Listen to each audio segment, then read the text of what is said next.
Baik, selamat malam. Perkenalkan nama saya Abed Tego Siregar dengan nomor induk mahasiswa 061002404028. Di sini saya akan mempresentasikan tugas satu dari mata kuliah NDT yaitu berisi tentang visual testing.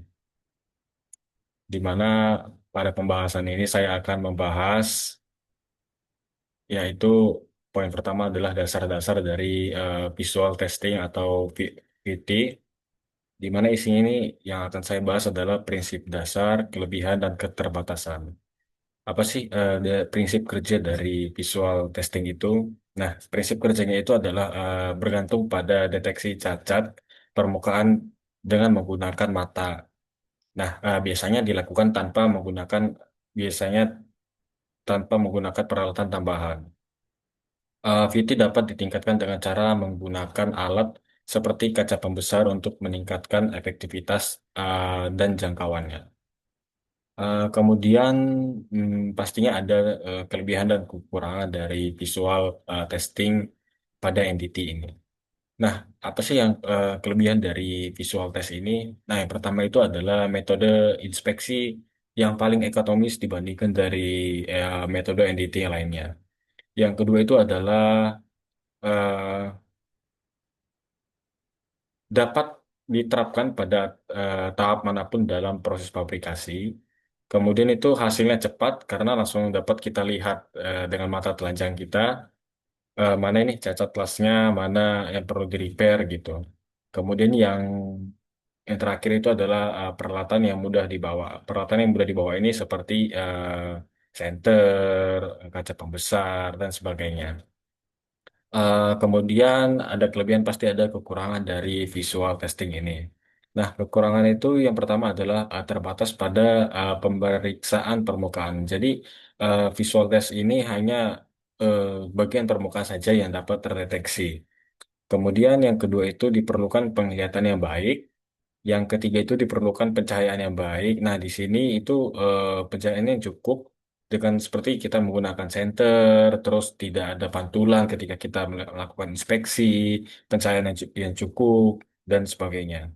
Kemudian yang terakhir itu kekurangannya adalah PIC yang melakukan pemeriksaan harus mengetahui dan mampu mengenalin apa yang dicari. Nah, si PIC atau inspektor ini harus mengetahui jenis-jenis apa yang mau dicari atau cacat kelas yang dicari seperti harus mengenali porosity bagaimana, undercut bagaimana, dan cacat lainnya.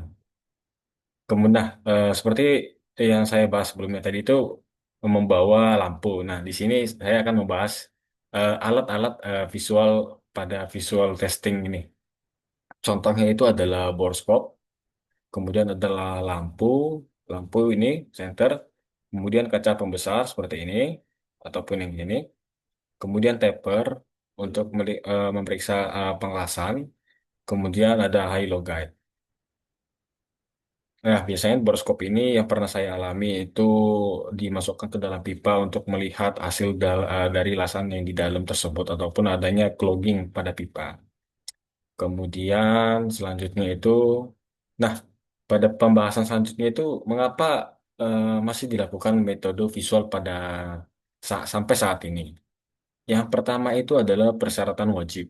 Nah, menurut dari ASME Section 9 QW 302, semua kupon uji baik untuk kualifikasi prosedur, PQR maupun kualifikasi kinerja welder, WPQ harus menjalani pemeriksaan visual atau PT dan memenuhi standar penerimaan sebelum pengujian lainnya dilakukan. Yang kedua itu adalah verifikasi dan kontekstualisasi temuan metode entity lainnya. Nah, maksudnya di sini adalah aplikasi pengujian visual digunakan secara luas pada berbagai objek untuk mendeteksi ketidaksempurnaan permukaan yang terkait dengan berbagai mekanisme kegagalan struktural. Nah, bahkan ketika pengujian NDT lainnya dilakukan, pengujian visual seringkali memberikan tambahan yang berguna.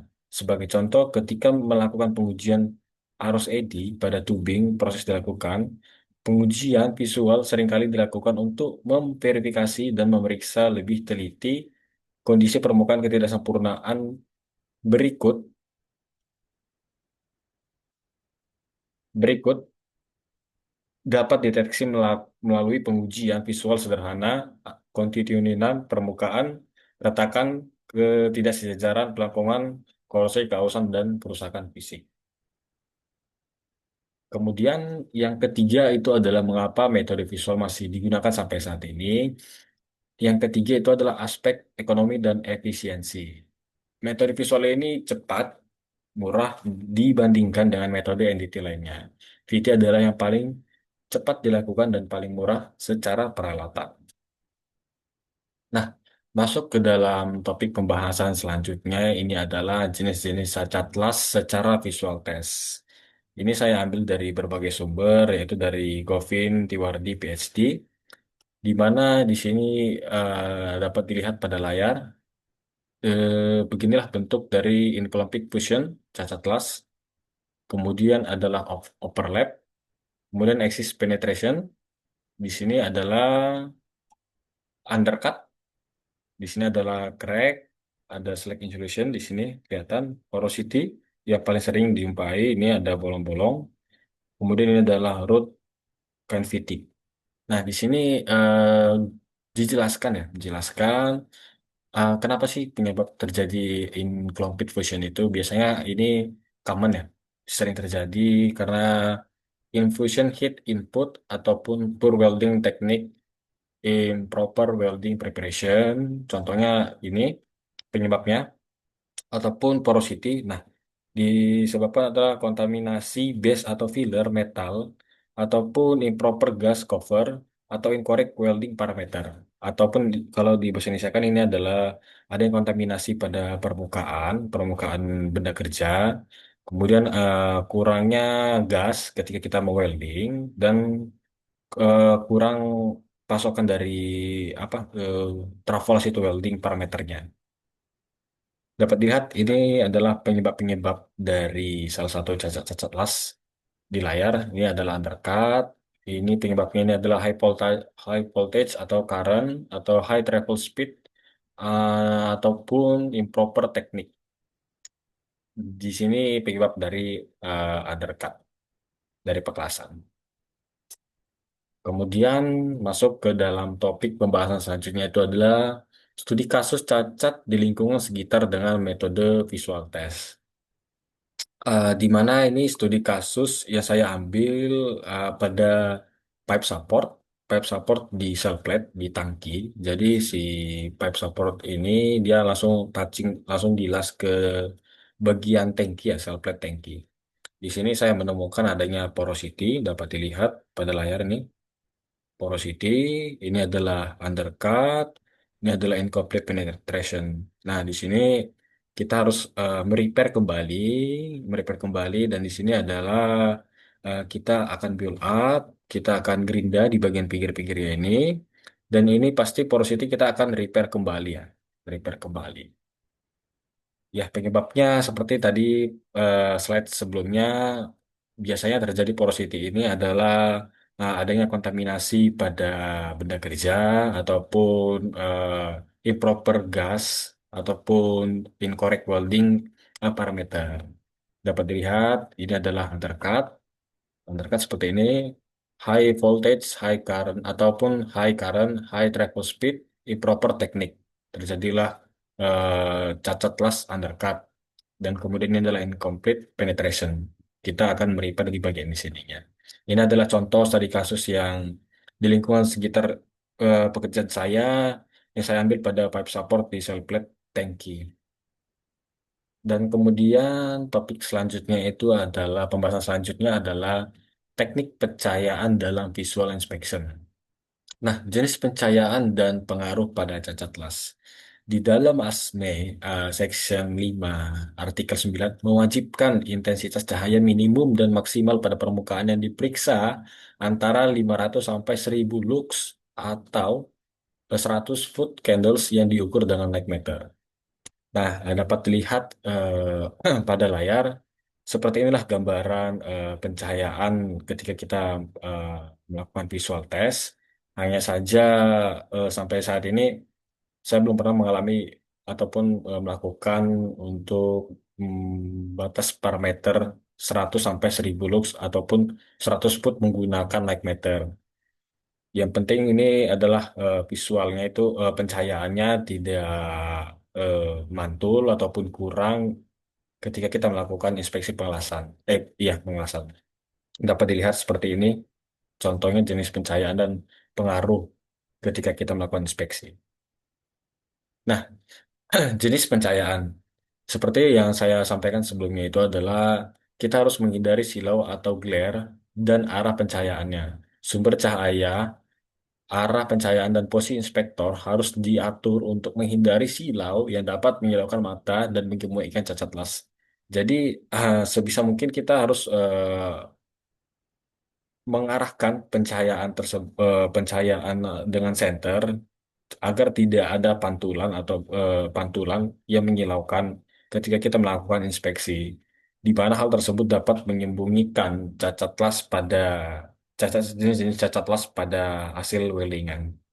Dapat dilihat kita menggunakan senter yang tidak terlalu terik, yang tidak terlalu menghilaukan mata. Kemudian ini adalah pembahasan selanjutnya, perbandingan visual test manual dengan digital, ataupun dengan CCTV, drone, ataupun kamera sistem. Nah, di sini adalah gambar kita melakukan tes visual ini, inspeksi. Di sini adalah saya mengambil dengan kamera sistem. Di sini dapat terlihat adanya leak pada joint flank, leak gas terdeteksi dengan menggunakan kamera sistem. Nah, pasti ada kelebihan dan kekurangan, tapi sebelumnya kan di sini disebutkan kelebihan dan kekurangan digital. Pada slide sebelumnya saya sudah menjelaskan kelebihan dan kekurangan pada visual test. Pada ini visual test kelebihan dan kekurangan. Di slide ini saya akan menjelaskan dari kelebihan dan kekurangan jika kita menggunakan digital. Yang pertama itu kelebihannya itu adalah mendeteksi gas yang tidak terlihat oleh mata telanjang. Kemudian kekurangan dari digital ini diperlukan operator yang berkualifikasi untuk menafsirkan hasil yang dapat meningkatkan biaya tenaga kerja. Kemudian, tingkat pelatihan juga merupakan syarat mutlak untuk memastikan hasil berkualitas tinggi. Jadi ketika kita ketika kita melakukan inspeksi ataupun melakukan pengecekan dengan menggunakan seperti kamera sistem, drone ataupun CCTV dan lain sebagainya, harus kompeten, harus berkualifikasi dalam menggunakan kamera digital ataupun sistem lainnya. Kemudian yang kedua itu adalah kelebihan ketika kita menggunakan digital. Yang kedua itu adalah pemindaian thermal dapat mengidentifikasi kebocoran dengan lebih akurat serta memantau dan melacak awan gas yang terbentuk bahkan setelah kebocoran telah diperbaiki. Nah, kekurangnya yang kedua ini adalah OGI adalah teknologi yang efektif yang memerlukan sensor inframerah yang didinginkan dan integrasi untuk mencapai tingkat sensitivitas pengguna. Cenderung mengembalikan biaya tambahan tersebut untuk menghemat waktu dalam melaksanakan inspeksi. Kemudian aplikasi pada area yang sulit dijangkau. Ini ketika kita menggunakan menggunakan digital. Nah, aplikasinya itu dalam penjelasan ini yang pastinya adalah manfaat keselamatan utama yang juga berfungsi sebagai manfaat budaya keselamatan adalah jangkauan visual kamera atau optical gas imaging atau OGI. Kamera OGI memungkinkan pengguna untuk memvisualisasikan kondisi berbahaya dari jarak aman. Dengan dilengkapi OGI, tim inspeksi pengolahan dapat menilai apakah suatu area mengandung penumpukan gas beracun sehingga mereka terhindar dari paparan gas yang diperlukan untuk memicu monitor gas portable yang berbunyi. Dengan optical gas imaging, tim inspeksi dalam situasi ini dapat dengan mudah memindai arah aliran angin, memberi mereka kesempatan untuk memilih posisi yang lebih aman di jembatan pengawas atau jika tidak ada gas yang terlihat, memberikan sinyal aman secara menyeluruh untuk pengukuran yang lebih aman. Nah, kemampuan untuk memeriksa instalasi dari jarak jauh merupakan pertimbangan penting karena melindungi tim inspeksi dari bahaya jika terjadi eh, kebocoran gas yang berbahaya. Dapat dilihat pada layar seperti inilah gambarannya. Jadi contoh di sini adalah dari tim inspektor. Nah, dapat menggunakan kamera mendeteksi adanya kebocoran di bagian di sininya. Jadi untuk mengurangi ataupun sebagai keselamatan utama agar dapat terhindar secara dekat dari kebocoran gas di sini. Kemudian pada pembahasan selanjutnya yang kelima adalah keterbatasan visual test dan kombinasi dengan metode lainnya. Keterbatasan visual test ini adalah metode ini hanya mampu mengevaluasi ketidaksempurnaan yang terlihat di permukaan material atau bagian. Terkadang ada indikasi visual ketidaksempurnaan di bawah permukaan yang memerlukan metode NDT tambahan untuk memverifikasi ketidaksempurnaan di bawah permukaan. VT paling efektif ketika dilakukan pada semua tahap pembuatan baru dan merupakan metode utama yang digunakan selama inspeksi pressure equipment. Misalnya, cacat seperti fusi yang tidak sempurna di akar las dapat diperbaiki dengan mudah secara cepat setelah cacat tersebut terjadi, menghemat biaya dan waktu yang diperlukan untuk memperbaiki setelah las selesai dan diperiksa menggunakan teknik NDT lainnya. Jadi maksudnya ini adalah keterbatasan visual test ini hanya dapat mendeteksi bagian permukaan saja. Jadi sebagai contoh saya mengambil case yang tadi. Nah, visual test ini hanya dapat mendeteksi kita dapat mendeteksi bagian luar ini saja. Jika ingin detail lebih dalam, kita bisa melakukan RT ataupun MT ataupun UT dan lain sebagainya jika ingin melihat secara lapisan-lapisan dalam pada eh, pengelasan ini. Kemudian ini pembahasan selanjutnya ini adalah kombinasi dengan metode lainnya dengan PT, MT, UT, dan RT. Yang pertama itu adalah penetran test atau PT, juga dikenal dye penetrant inspection atau DPI, liquid penetrant inspection atau LPI, or fluorescent penetrant inspection. Metode ini digunakan untuk mendeteksi ketidaksambungan bahan yang ada di permukaan material. Jadi dapat dilihat pada layar, ini kita bersihkan surface dengan cleaner sebelum pengetesan. Kita setelah itu kita bersihkan, remove all cleaner dan biarkan kering. Kita apply penetran cairan yang berwarna merah. Kita remove penetran dari permukaan. Terus kita apply developer, kemudian wait for the better penetrasi. Jadi kita biarkan biar si developer ini menyerap dengan sempurna. Nah, nanti dapat kelihatan itu mana ada indikasi cacat las. Ya, nanti akan timbul berwarna merah. Kemudian metode selanjutnya itu adalah MT, Magnetic Particle Testing, juga dikenal sebagai Magnetic Particle Inspection atau DPI. Ini adalah metode yang digunakan untuk mendeteksi ketidaksambungan bahan di permukaan dan sedikit di bawah permukaan dari material ferromagnetik seperti baja dan besi. Dapat dilihat pada gambar seperti inilah gambarannya MT. Kemudian itu adalah ultrasonic test. Ultrasonic ini digunakan pengujian pada produk pengelasan, casting, dan tempah. Teknik yang digunakan secara kontak langsung atau kontak testing dan secara redam atau immersion testing. Kemudian ini adalah RT atau radiografi testing. Inspeksi atau pengujian radiografi testing adalah metode inspeksi non-destruktif yang didasarkan pada penggunaan radiasi elektromagnetik bergelombang pendek yang melewati material. Kemudian yang terakhir ini adalah keselamatan, keselamatan dan etika inspektor dalam visual test, di mana orang yang melakukan inspeksi harus mengetahui dan mampu mengenali apa yang dia cari. Nah, untuk menjaga hasil pengujian, berbagai metode dapat dilakukan.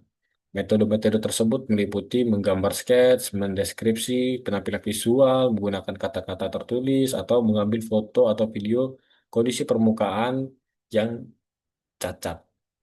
Penting untuk mencatat dengan akurat lokasi, luas, dan jenis cacat apapun sehingga pemilik, perancang, pihak utama, dan personil produk tahu apa yang memerlukan perbaikan dan di mana perbaikan tersebut harus dilakukan. Seperti penjelasan saya sebelumnya,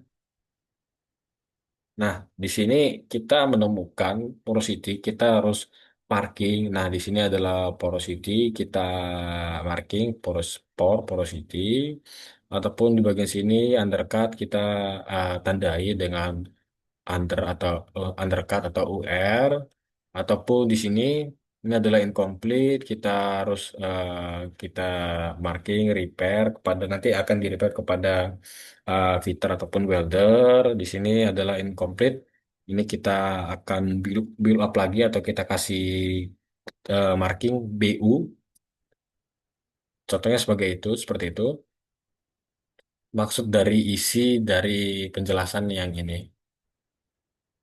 etika dalam visual test.